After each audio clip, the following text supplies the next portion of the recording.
Bismillah. La montagne de l'attente. Cette montagne, comme sous le nom Honghu, ou la montagne de la femme qui attend son mari, est située non loin de Langsong, tout proche de la frontière sino-vietnamienne. Au sommet de cette montagne se dresse un rocher rappelant la forme d'une femme debout avec son enfant dans ses bras. Cette ressemblance est étonnante lors du coucher du soleil à l'horizon. Le récit sur ce rocher est tellement émouvant qu'il devient ainsi l'une des légendes préférées des Vietnamiens et qu'il donne tant d'inspiration aux poètes et compositeurs vietnamiens. Autrefois, dans un village de la haute région, vivaient deux orphelins. L'un, un jeune garçon d'une vingtaine d'années, et l'autre, sa sœur, n'ayant que 7 ans.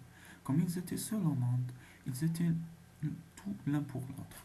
Un beau jour, un astrologue de passage dit au jeune garçon, lors de la consultation sur leur avenir, si je ne me trompe pas, vous épouserez fatalement votre sourd. Avec les jours et les heures de vos naissances, rien ne pourra détourner le cours de votre destin. Tourmenté par cette terrible prédiction, il décida de tuer un bon matin sa sœur en proposant d'emmener cette dernière dans la forêt pour aller couper du bois. Profitant de l'inattention de sa sœur, il l'abattit d'un coup de hache et s'enfuit. Il décida de changer de nom et de s'établir à Langsong. De nombreuses années passèrent. Il épousa un beau jour la fille d'un commerçant.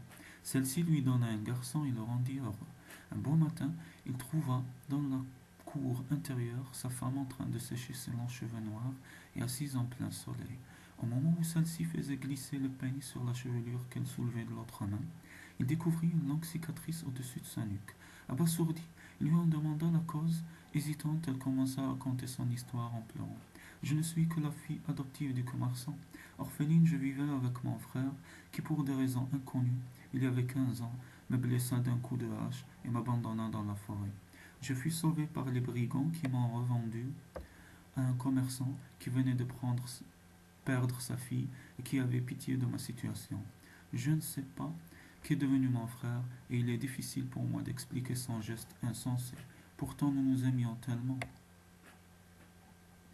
Le mari maîtrisa son émotion et demanda à sa femme les renseignements concernant le nom de son père, celui de son frère et de son village natal.